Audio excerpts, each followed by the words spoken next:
Hello everyone, my name is Peter Schaknat. I am the Managing Director of Schaknat Electronic GmbH, and today we are optimizing an Actros MP233 500.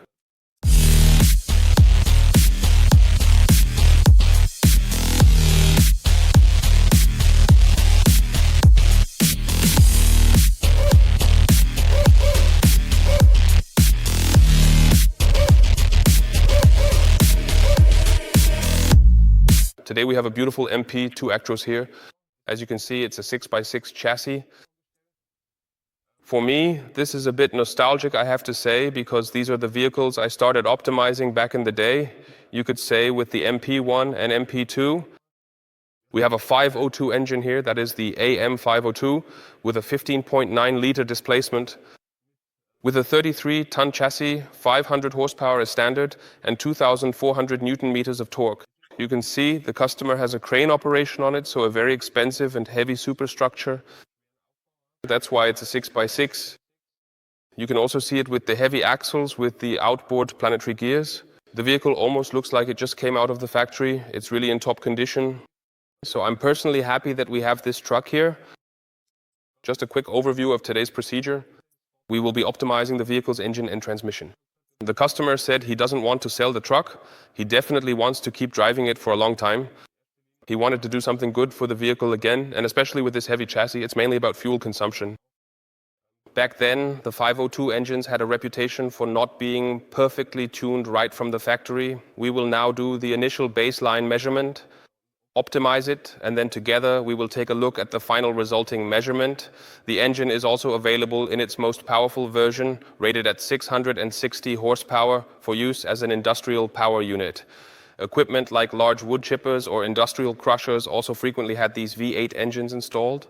As you know, these are the last V8 engines that Mercedes built. The new engines are now all straight 6 cylinders only. As I said, it has an absolutely awesome sound when you let the engine run.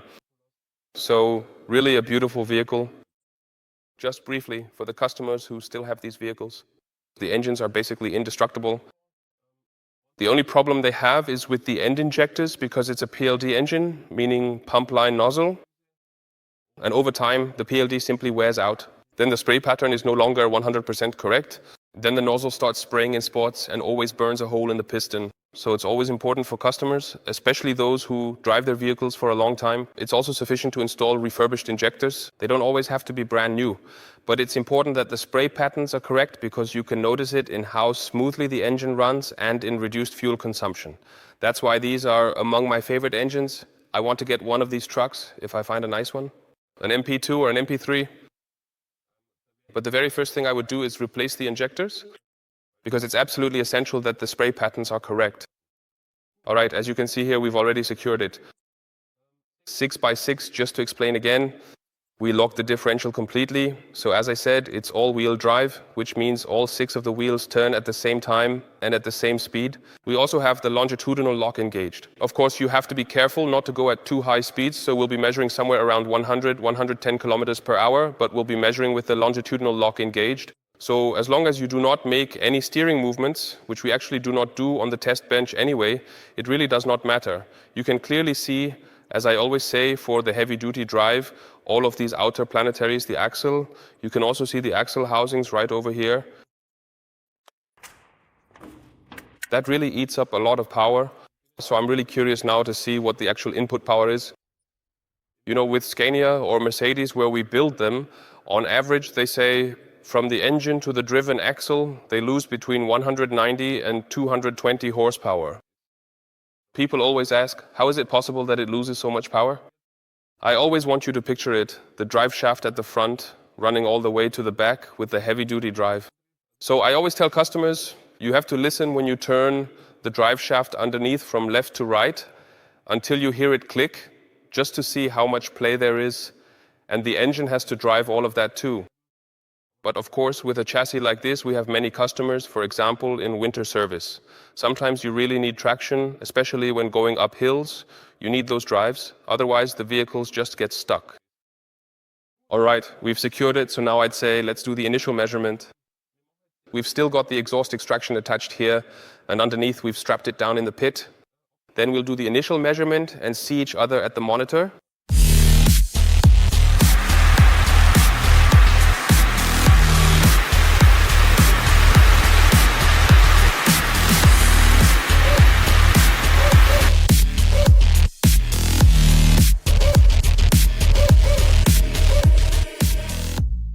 My colleague Andre was responsible for performing the initial measurement.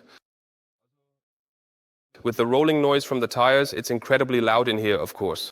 That made a truly significant impression on the customers hearing that level of noise. Because people always think the engine is the loud part, but during the measurement, it's actually the rolling noise from the tires. So the rougher the tread on the tires, the louder the whole thing gets. But it's really interesting to see. Maybe you can see it well in the video. I'll quickly show you the initial measurement here.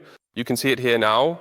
As I mentioned earlier, the stock version should have 500 horsepower and 2,400 Newton meters. The car has 110,000 kilometers on it. As I've always said, it's in top condition. Everything was serviced at Mercedes-Benz. That's why the result is impressive. 490 horsepower and 2,451 Newton meters, so actually a bit more. Now, 500 horsepower is actually the lowest available output in the entire 502 engine series, which is a massive 15.9 liters. But as I said, it goes up to 660 horsepower, so there's definitely room for improvement. You can see it here now, the torque is increasing. At 1,000 RPM, it reaches its maximum torque, and it holds that for quite a while, up to about 1,600 RPM, and then it starts to drop off.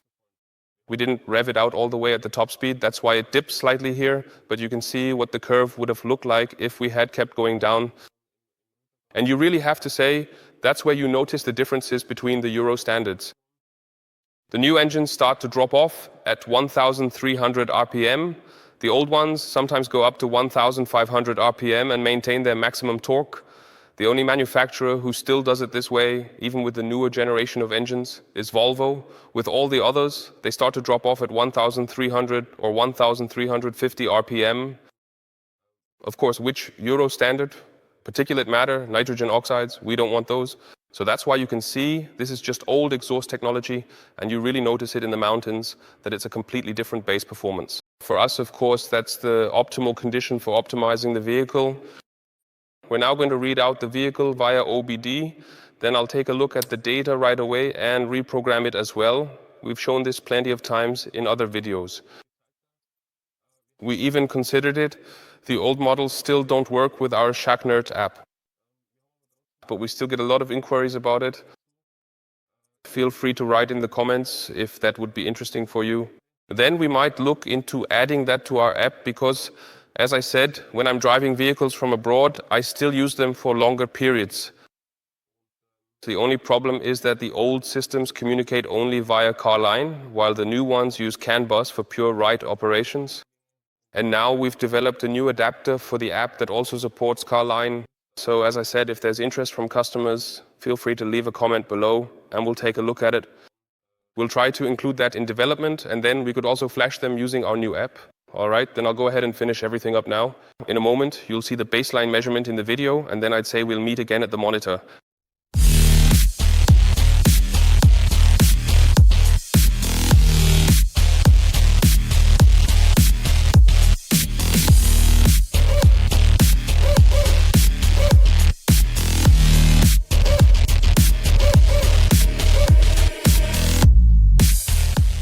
We've completed the baseline measurement.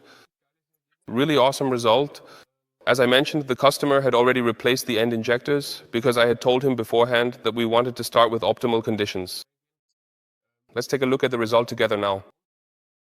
Of course, that's a massive increase in torque. As you can see here, we now have 3,122 Newton meters of output torque and 599 horsepower. So that's almost 100 more horsepower. I could have gone another 60 horsepower higher, but of course we shouldn't forget this is a heavy drivetrain and we don't want to break anything. Although I have never heard of a planetary axle actually braking, as long as you do not engage the locks incorrectly and attempt to take corners, it is virtually impossible to brake an axle of this type mechanically. You can see it here too. I keep the throttle earlier. I'm already reaching the maximum torque here.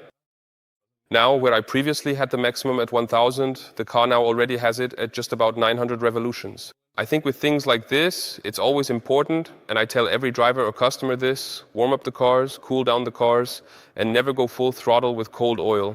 So these are basic things, and you just take them for granted.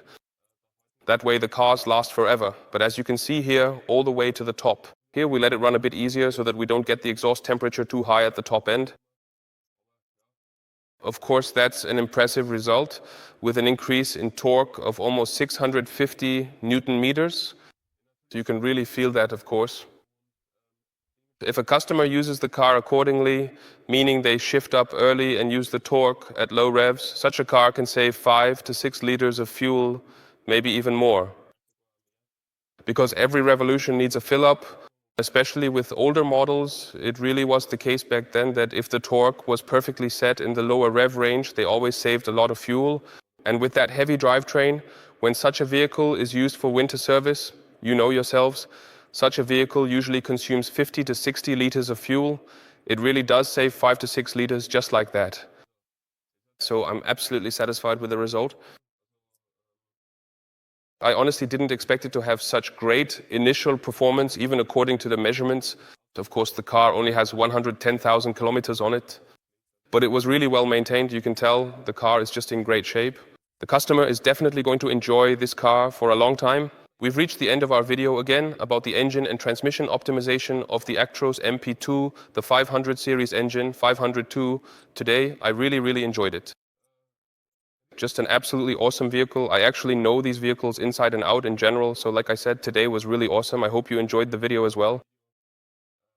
Seeing those torque figures, just top notch. If you're interested in this topic, feel free to check out our website at www.schaknat.de. We'd be happy to advise you by phone, or you can send us an email or a WhatsApp message. I hope you enjoyed the video. Take care and see you next time.